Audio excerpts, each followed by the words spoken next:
Welcome back. You're watching Market Fatafat on ET Now, a show where we get you all the stocks buzzing based on news flow and on technicals. Talking about technicals, we have Osho Krishan joining us on the show right now.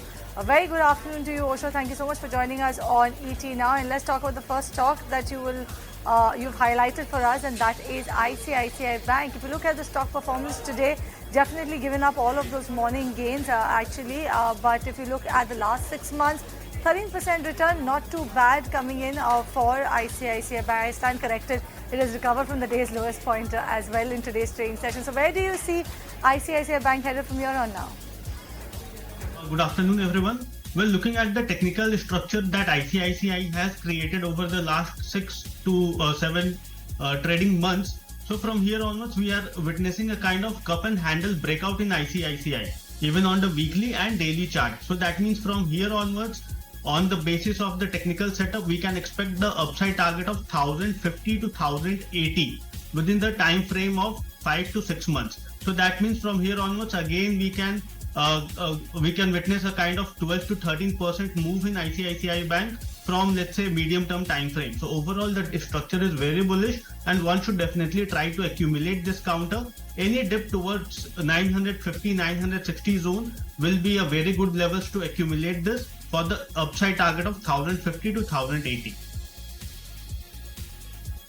Okay, let's move on and talk about another bank, and Mamakshi, Indecent Bank is the stock that you're going to talk to us about. What is the expectation that we have coming in from Indecent Bank? Well, yes, when we look at the net interest income, that is expected to come in at 4,850 odd crores for Indecent Bank. We're expecting an uptick of almost 18% as far as the NII is concerned. PPOP, that is pre-provisioning operating profit, is also expected to come in high by almost 12% at 3,850 odd crores. Provisions on a sequential basis are expected to largely remain flat, while the net profit is expected to surge higher by almost 30% on a year-on-year basis, coming in at around 2,100 odd crores. So largely, the expectation is that margins could be stable. Asset quality as well as the net, the NPA ratios are expected to be stable on a quarterly basis. And when we look at the MFI portfolio, that is expected to be monitored with possible recovery trends possible in this space. PCR is expected to improve while credit costs are expected to moderate. We're expecting a strong show as far as growth is concerned on both the advances as well as the deposits. So those were roughly the expectations from Indecent Bank. But we also have another news flow surrounding this counter, and that is that the bank is expected to consider fundraising on July 20th. So largely on the back of these, watch out for Indecent Bank. Surely, keeping an eye out on Indecent Bank today. But let's move on and talk about Patanjali. This one has been focused since the last couple of days, since the OFS. Now, what we also got to know yesterday was that GQG Partners had actually invested in the company in the OFS. Now, we have other names coming in where Fidelity has bought around 1,81,200 shares, and Patanjali Foods, as well as CMAC has actually sold 1,95,000 shares in Patanjali Foods, and this was in a block deal that we got to know. Now, today we're seeing Patanjali Foods as of now is still holding on to gains of 1% in trade, so keeping an eye out on Patanjali. All right, Patanjali Food, a stock that has been in focus of late. Let's talk about 197 Communication, or Paytm, that is in focus in today's trading session. If you look at the stock price, at one point in time it was down by about 2.5% or so. This after key investor SoftBank disclosed the sale of a 2% stake, trimming its total shareholding ownership to about 9.2%. SoftBank SVF India sold about 12.8 million shares or 1.28 crore shares in Paytm during May 9th and July 13th. This is as per an exchange filing, and post that particular disclosure, you can see the stock is actually fallen in trade, down about 2% still in trading session. Okay, let's move on and talk about the next one, and another banking name coming in on your list, and Osho, that is HDFC Bank. What are you expecting in terms of technicals for HDFC Bank? Currently at 1,683, would you say it's the right time to pick HDFC Bank? Yes, looking at the overall structure after the merge of HDFC Limited, it has become the most heavyweight counters in the Nifty 50. So we are not expecting a very aggressive target in this counter. But for short-term traders, one can expect the immediate target to be 1760 on a very short-term basis, let's say positional basis. But from there onwards, looking at the overall trajectory, it is on the positive terrain, and we are expecting that the bullish movement should be continued in this counter, and even slowly and gradually we can even touch 1820, 1840 from short-term perspective. So overall, the structure is very bullish, and we are expecting a gradual upside movement towards 1760 as the first target, followed by 1820. Alright, moving on then, let's talk about landmark cars. Lisa, and why is this particular counter in focus in today's trading session? So Landmark Cars, they came out with their operational business update for Q1, and the numbers was quite mixed because the revenue, it was down 9% on year-on-year basis. Their after-sales services, that was up 12%. And their vehicle sales, that was down on 14% year-on-year basis. Now, the management highlighted that this was a one-off event, and the sales number that was impacted because of the non-availability of the fast-moving models by leading OEMs. And they said that the situation that is expected to normalize in the coming quarters. We also had the management on a channel today. So they also, the management said that they believe that the subdued Q1 business update, that was a one-off event, and the business, it was impacted due to supply challenges, but the demand that tends to be robust because the luxury car demand, that it's holding up in the market. So that is on Landmark. It's trending downwards. It's trending down. It's down around 3.7% as we speak. Okay, let's also listen in to the chairman Sanjay Thakkar of Landmark Cars and what he had to say in terms of the demand that they're seeing coming in, and are there any one-offs that are expected, luxury car demand, what is that holding up as well? Listen in to the management. So this is a one-off kind of an event where the supplies for the OEs that we represent was something that was a challenge. Maybe let me elaborate some more out of it. We know that the Honda, the new SUV Elevate, which is showing great traction, the supplies of which will start in the second quarter. Mercedes-Benz also, we know that the SUV demand continues to be significantly buoyant. The supplies again are likely to be better off as this quarter starts. In our case, MG, the new entrant in our stable, we are going to be starting seeing the numbers taking in from this month onwards. And my sense is that as most industry guys are saying, that the demand will be it will be a single-digit growth for the industry. The luxury car demand will be far in excess of what you see in the overall industry. It's still a supply issue, and we will see good growth this year. All right, that's the management of Landmark Cars in an exclusive interview with ET now, but the stock is down about 3% in trade today. But Osho, let's talk about a paint stock that has done very precious little, and that is Asian Paints for you. No doubt in the last 6 months, 22% uptick coming in for Asian Paints. But if you look at the initial months of the year, the stock did not do anything. It was really flat, consolidatory phase. Only post April is when the stock has actually started to see some sort of an up move and a sharper move come in the initial, or rather in this month or so. Where do you see Asian Paints headed from here on now? Looking at the overall technical structure, it is on the verge of giving a fresh breakout. The fresh breakout will be coming towards 3550 levels. So once it breaches 3550, then from there onwards we can see a very strong rally in this counter. But looking at the past performance of last 3 months, where it has almost covered 30% of the gains, so one should not be very much complacent in this counter. There can be some kind of cool off because 3550 has been a very stiff resistance historically also. So once it breaches 3550, then only one should accumulate at a higher levels, or if any dip comes towards 3400 or 3380, then one should try to accumulate from short to medium term perspective. But from here onwards, we are expecting a bullish trajectory for Asian Paint in the coming short to medium term time frame. Okay, keeping an eye out on those levels for Asian Paints. But let's move on and talk about Delta Corp, Amakshi. Why have you picked out this one for us today? What's the news flow? The stock is surely buzzing and trading up 4.8%.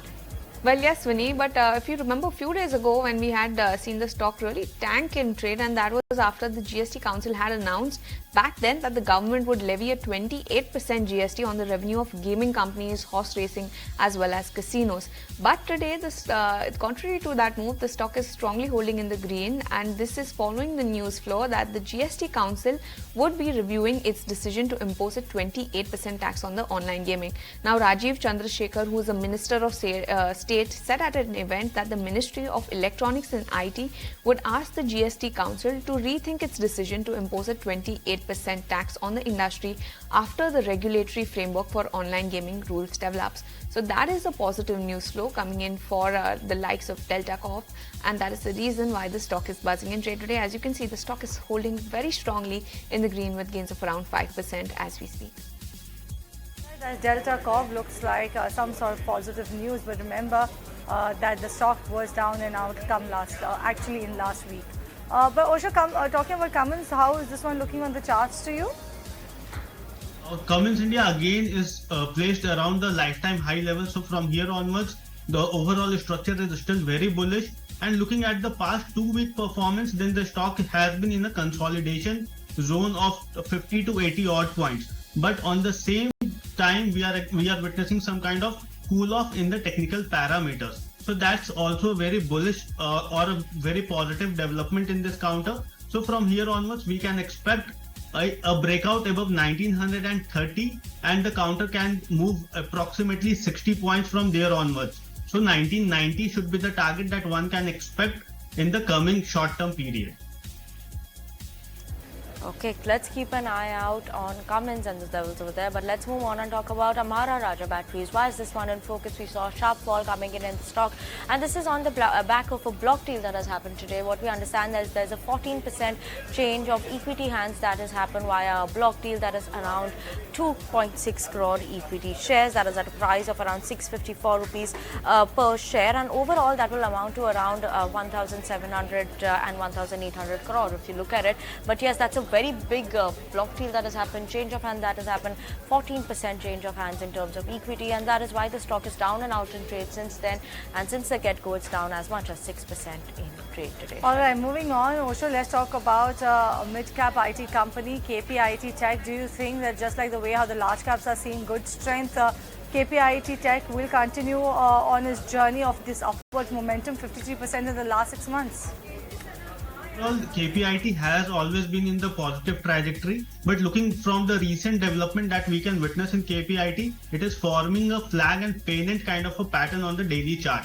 So from here onwards, any breakthrough above 1100 levels can again give a boost towards 250 points more. That means 1350 should be the target that one can expect in KPIT. But again, after the recent rally, there has been some consolidation. So one should definitely try to buy the counters above 1100 mark only. Else there can be some kind of cool off or correction that can further take it towards 1000 zone. So 1000 is again a very good level to accumulate this counter. So either one should wait for the dips to come, or one should buy at a higher rate near about 1100 levels. Alright, moving on, let's talk about Happiest Minds. And this particular counter was down in trade today. If we look at the stock, it was trading lower by as much as 3.5% earlier when I checked. Now it is actually drifted much lower, 5% downtick coming in for Happiest Minds. The company has actually completed the placement of 500 crore rupees with institutional investors. And post that particular development, we've seen the stock actually sulking in trade today. The company has allotted shares at the price of 924 rupees per share in the QIP. This is as per what it filed to the exchanges. And post that announcement, the stock is actually down in trade 5% right now. Okay, let's move on and talk about Grasim then on the charts. And Osho, on the charts and on the technicals, what is the indication that you're picking up for Grasim? Is it time that we could see a sharper rally actually coming in for Grasim now? The weekly chart of Grasim, we are going to witness a kind of breakout in this counter, which can be a very bullish breakout. From here onwards. We can expect nearly 250 to 300 odd points in Grasim. So one should definitely keep this counter in their radar, because from the recent 2 to 3 weeks, the stock has been in a very narrow consolidation zone. So any breakout above the levels of 1800 can give a boost to this counter, and it can even surge towards 2000 mark in the very short to medium term time frame. All right, moving on. Lisa, Jindal Saw is the counter that you're talking about. What's the news flow surrounding this one? So Jindal Saw, it saw some selling and it suffered a dent of around 3%. That is because Cresta Fund has exited and they have offloaded around 25 lakh shares. This amounts to 0.78% of the equity stake in the company, and this is at an average price of 330 per share. So this aggregates to 82 crore through open market transactions. Now this correction in the share price, it comes after Jindal Saw. It saw a rise of around 5% in the previous day. And talking about Cresta Fund, it held around 3.5% stake as of March 2023 as per the exchange filing.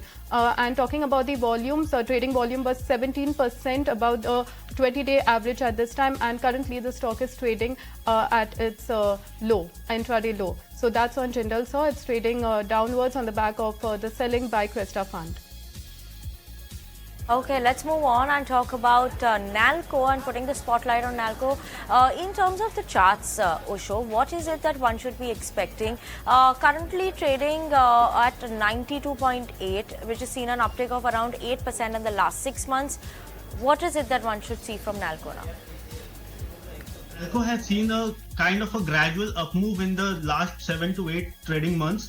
But looking at the overall technical setup, the fall which has came in the year 2022, so the counter has retraced 50% of the fall, which was approximately from the highs of 124, and it made a low of nearly 63. So that means from there onwards, the stock has already retraced 50%, which is exactly 94 points on the technical chart. So that means 94 is the 50% retracement, which can be acting as a stiff resistance for the time being. So one should wait for some kind of dip towards the level of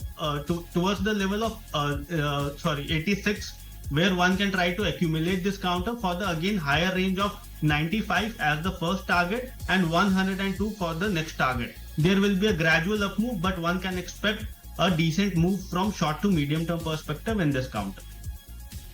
Alright, so that's the view coming in on NALCO. Hope for a gradual up move in this one. Vamakshi, ONGC, why is this particular stock in focus today?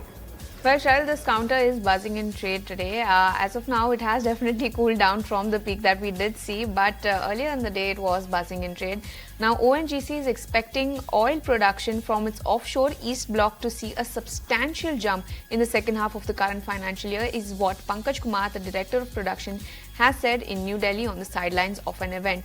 Now, he has also gone ahead and said that the production is expected to jump to 8,000 to 10,000 barrels a day in October to March period, from 450 to 500 barrels a day. Gas production from the block, which is around 2 million standard cubic meters a day, may not see much change during the same period, is what he has highlighted. So that is roughly the news flow surrounding ONGC.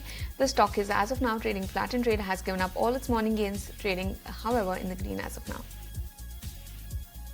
Okay, let's move on and talk about CG Power then. And Osho, what are your charts indicating for this one? What is the target price that you are keeping an eye out on for CG Power? CG Power is already on the uncharted territory. It is at its lifetime high zone. So we are expecting another 20 odd points from here onwards. That means 440 is the immediate target that one can expect in CG Power. On the lower end, 400 is a very strong support zone. So one should even try to accumulate it at a lower zone of 400 for the immediate upside target of 440. Overall, the technical structure is very bullish, and one should expect all the dips to augur well for the buyers. So one should try to accumulate on every dip towards 400, 390 to 400 for the immediate upside target of 440. And once it surpasses those levels, then also the bullish trajectory is likely to remain in this counter, and one can even stay invested for longer period. Let's move on and talk about Gujarat Fluoro. Why is this one in focus? Because the company's subsidiary, Gujarat Fluorochemicals FZE, has started its commercial operations in Dubai as on 17th of July 2023. That's just yesterday. And obviously, we're keeping an eye out on Gujarat Fluoro. Look at the buzz that has been coming in the stock since the get-go. It's trading with gains of almost 2.5% in trade as of now. All right, moving on, let's talk about Tata Motors, and that particular counter is declining in today's trading session. If you look at the stock, it is now actually down about 1% or so. Kotak Institutional has come out with this note on the entire auto space, but in that what stands out is the fact that they have downgraded Tata Motors to a sell from a reduced rating, and they've seen a marginal decline in the target price if you look at it. If you look at the target that they have set for Tata Motors is around 550, or sorry, it's a mild upside target. Revised one is 550 from 530, given the rally in the stock price. However, what they've done is that they've increased their FY24-26 estimated consolidated EPS estimates by about 2 to 3%. What they're saying is that they've increased their EPS estimates on the assumptions of a softening of the raw material basket prices, superior product mix that will partly offset the marginal lower volume assumption, and higher discounts due to increasing inventory levels. They are, however, also expecting the operating performance to continue to improve in a near term as well for the company. They are saying the JLR business has been consistently losing market share in China due to increased competitive intensity in Chinese market, supply chain constraints, as well as growing electrification trend. But they are also saying that they believe it would be an uphill task for the company to arrest the market share slide in the Chinese automotive industry. Therefore, they've gone ahead, downgraded the stock to a sell from a reduced rating, mildly revised the target to 550 from 530 rupees per share earlier. Okay, let's move on and talk about Cochin Shipyard then. And Osho, on the charts, how is Cochin Shipyard looking like? Obviously, we had seen a sharp run-up coming in the last couple of months as well, especially for Cochin Shipyard. And last 6 months, 32% return. What is the upside expected now? Cochin Shipyard is likely to witness a breakout from the levels of 680. So one should definitely try to accumulate this counter anywhere between the levels of 630 to 640, because once it gives a breakout above 680, then from there onwards we can expect a target of 740 to 760 in a very short run. So from here onwards, the stock has formed a flat and pennant pattern on the daily chart, whose target is near to 740-750 zone. So one should definitely try to accumulate this on any dip towards 630 for short to medium term time frame. All right, that is it. Take coming in on Cochin Shipyard. But Lisa, let's talk about a stock that is Prudent Corp, and why is this particular stock in focus in today's trading session. If you look at the stock price, the stock is trading higher by about 2.5% or so. It is near the day's highest point, but what sort of a news flow is actually giving that sort of a reaction to the stock? Yes, Cheryl. So Prudent Corp, they had announced way back in January that they will be initiating a scheme of arrangement with Prudent broking business as well as their corporate advisory business. But now the board in their meeting yesterday, they have called off that scheme of demerger, and that is because the management says it has been called off owing to the less than optimum performance of the broking business in the current macro environment. In the last few months, the broking business is not doing too well, and the board is considering alternatives for restructuring the business of the wholly owned subsidiary of the company, and they will be re-looking at various alternatives as well. So that is why it seems like the street is rejoicing this move, and that is why the stock is up around 2.5% in trade today.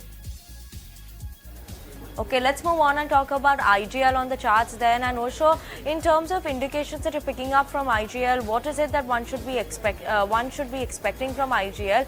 In the last 6 months, 17% return. Specifically since April, we have seen that up move coming in for IGL. Now, what should we be expecting? From here onwards also, IGL is having a potential to retouch the levels of 530. So looking at the technical parameters, it is on the rising channel on the daily and weekly chart.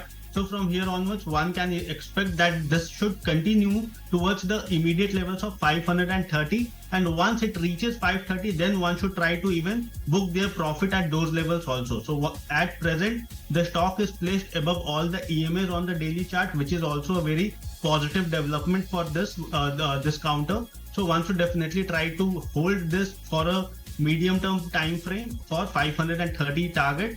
And after that also we can expect another leg of rally in this counter, but immediately 530 is the first resistance that one can look for profit booking in this counter. Alright, so that's the trade coming in on IGL, but let's talk about Heidelberg Cement very quickly. Vamakshi, this one came out with its numbers. Well, yes, the company did disclose its Q1 earnings a short while ago, and when we look at the numbers, well, revenue was largely flat, just seeing a marginal uptick of almost 1%, coming in at 596 crores. Same goes for net profit, that also saw a marginal uptick of 1.5% to 52.3 crores. But it is the sales volume that has actually seen an uptick of almost 8%. Largely, when we compare it to the estimates that were there on the street, Heidelberg Cement sales volume was broadly in line, but profitability definitely has seen an improvement on a sequential basis, and that was mainly driven by cost control, and that is actually a positive for this counter. But it was still weak on an absolute basis.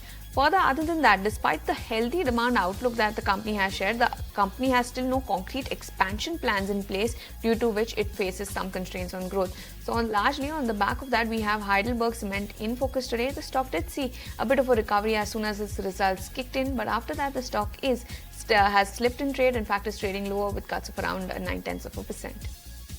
Okay, let's move on and quickly talk about Angel One. This has been falling in trade again, second consecutive day of fall that we've seen coming in. ICICI Securities has now downgraded the stock from its previous rating, and they've downgraded the stock to a hold from a previous buy rating, mainly because they've seen a sharp run-up already coming in Angel One. So that is why that main reason for downgrade is coming in, because they've already seen a run-up, and core broking earnings will remain dependent on the capital market momentum, which will be a factor that they are watching out for. So let's keep an eye out on Angel One. Alright, and with that, we are totally out of time on this edition of Market Fatafat. Thank you so much, Osho, Kunal, as well as Vamakshi and Lisa for joining on the show. Goodbye from Vinny and myself. Thank you for watching.